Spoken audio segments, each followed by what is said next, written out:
Welcome back to Football 101. Steve Morrison, Michael Spat. We're breaking down the Michigan 30-27 double overtime loss to Ohio State in the game. First play we're going to look at is Michigan getting off the field on third down early in the first quarter, 8:25 to go, by getting a sack on this play. Yeah, we give up a big long drive here, but when it gets down to crunch time, we're able to get them in a third down situation here down in the red zone and get into a little combination man coverage, and really we disrupted up front with the stump between Charlton and Glasgow, and Charlton's going to go inside, Glasgow's going to come around. Actually like him to get upfield a little bit more, keep the quarterback inside, but we flush him out and get him running, and it's just really good coverage and enough to get a stop on third down and then eventually a missed field goal. Listen, I'm not a conspiracy theorist. I don't think that officiating was the sole reason Michigan lost this game.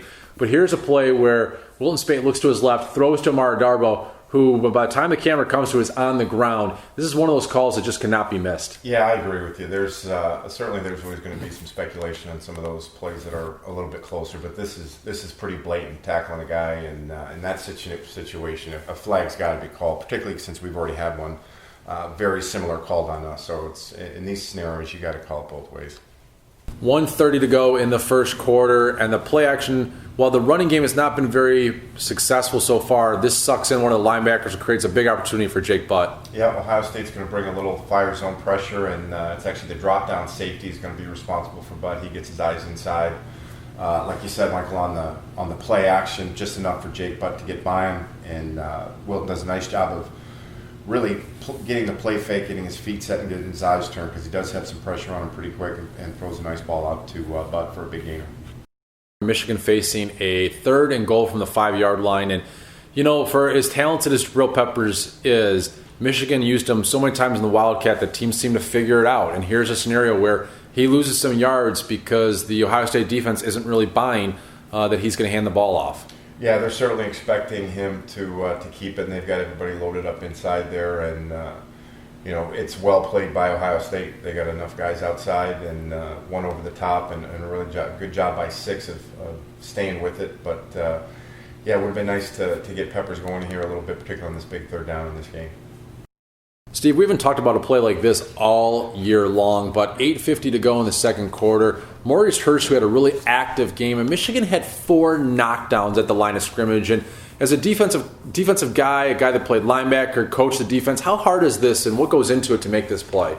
Well, certainly you got to coach it, and you got to work it in practice over and over again. And I think the fact that they've had 4 of them in this game kind of makes me believe that they saw something with the way JT Barrett throws the football in terms of how he sits in the pocket. So just those guys being cognizant, if you can't get home, get your eyes on the quarterback, get your hands up, and try to bat it down. So I'm assuming they spent a lot of time working on this, and it was super effective in this game and got us off the field a bunch of times.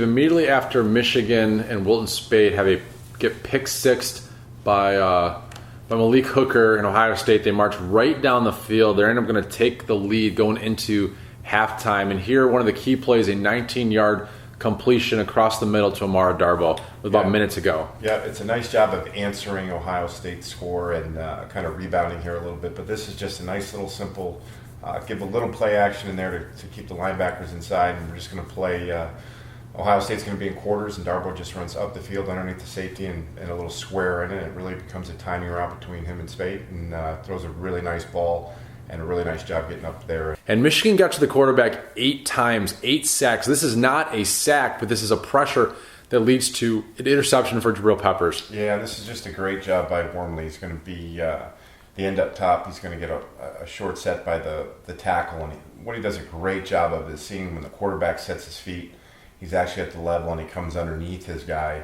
and is able to effect a throw, and a nice job in the back end with guys with their eyes on the ball. But really great job by the guys up front all day getting pressure, and certainly this is one of those. And like you talked about, Michigan puts a lot of pressure. And because they put a lot of pressure, Ohio State is getting rid of the ball. JT Barrett's getting the ball faster and faster. Here he's got to go to his outlet receiver, and Delano Hill's in the spot to make the tackle. Yep, it's going to be a really quick snap and catch and throw the football, and what they're trying to do is also Michigan's in a man coverage here with 3 guys down there, a bunch close together, and Delano Hill does a great job. He's actually the inside receiver who's going to break outside And he does a nice job of being patient and getting over the top of that stuff, and then just making a really great tackle to get him down. So good execution by the defense. Michigan utilizes Khalid Hill yet again, this time as a receiver for a touchdown here. Yeah, and we're just catching Ohio State in a man coverage and simply going to motion our wide receiver inside to create a bunch situation and make it tough for that guy that's got Hill to get over the top. Really a nice throw by Wilton, but even better catch by Hill in that spot and to get it in the end zone. So a real nice play.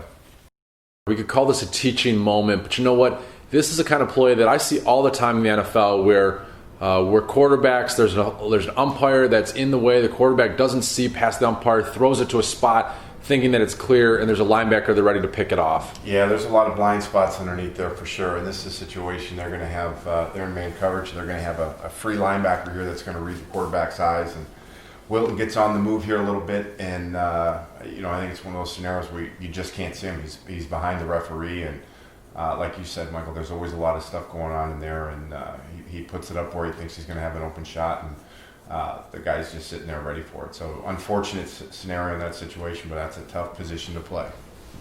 This is a really interesting thing that Don Brown did in this game where he had Taco Charlton stand up as a defensive end, and he put a lot of pressure on JT Barrett, and here he helps create a sack for Chris Wormley. Yeah, this is what this does. It makes the quarterback sort of declare the front away from him in terms of not counting him like a linebacker or somebody that's off the ball. And what we end up getting is a short side here and overload a count. And it's just a nice job of getting him to step up, and then the rest of the guys, Wormley here in particular, stepping up and finishing them off.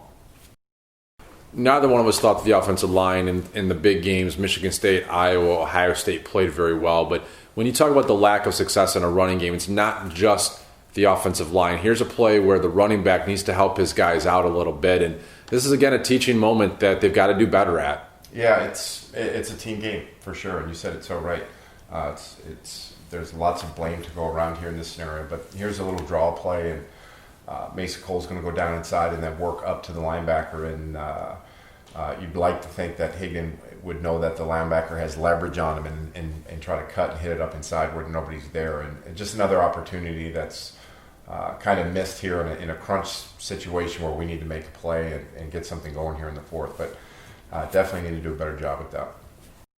First overtime, Steve, Ohio State has already scored a touchdown. Michigan facing a 4th and goal from the 5-yard line. And I give Wilton Spate so much credit because his offensive line did not block very well on this play. He stood in there, and time and again, going back to that Minnesota game, he's been able to make these clutch throws when he has to. He really has. And the fact, I give him credit, too, for even playing in this game, because it's clear that, his left shoulder, he's not 100%. But to stay in there in this entire game and to take a lot of shots, and particularly in this crucial situation of 4th down, to stay back there, take a shot, and throw a great pass for a touchdown. Just a credit to him. And again, not to go on about the officiating, because again, you and I both said that it's not the reason Michigan lost. But if you're going to call the pass interference on Jeleno Hill, you have to call this pass interference against Grant Perry. Yeah, and I think you have to call this pass interference in any situation. This is clearly what they look for. The guy's going to try to make a play with his left hand, and he's all over with his right hand. So, that whether that's the first play of the game or the last play of the game, that needs to be called and called consistently. And I think that's what one of the reasons everybody's so upset. Second OT, Steve, and as a defensive coordinator, what do you do on a play like this where Curtis Samuel starts running around trying to save his life, almost gets tackled multiple times? Is there anything Michigan could have done on this play? Oh, I'm not sure. He's a pretty special athlete. I do think there's opportunities to improve pursuit angles and the way you're pursuing to the football and things of that nature. But, this is late in the game. Guys are tired. You hate to be super critical in that scenario. But, it's one guy making a really good play and guys trying to run him down. And lots of things you could say in terms of pursuit angles and taking a shot and keep it leverage and things like that. Final play of the game, Stephen. Unfortunately, this one goes against Michigan. as you point out, the Michigan's maybe anticipating an inside draw, and they go for that, and it goes to the outside. Yeah, it's just one of those things. We're going to dial up a blitz here. McCrae's going to shoot inside, and this ball's actually going to be taken outside. So you take a chance, call something that you like, and really in that scenario, you'd like to have, in a perfect world, obviously you can't do that, and we get 3 guys outside of 3 guys, but just nobody to turn it back inside to. So it's unfortunate. It's one of those things that worked all day, and you just try to make the best of it. But unfortunate way to go down in this type of game.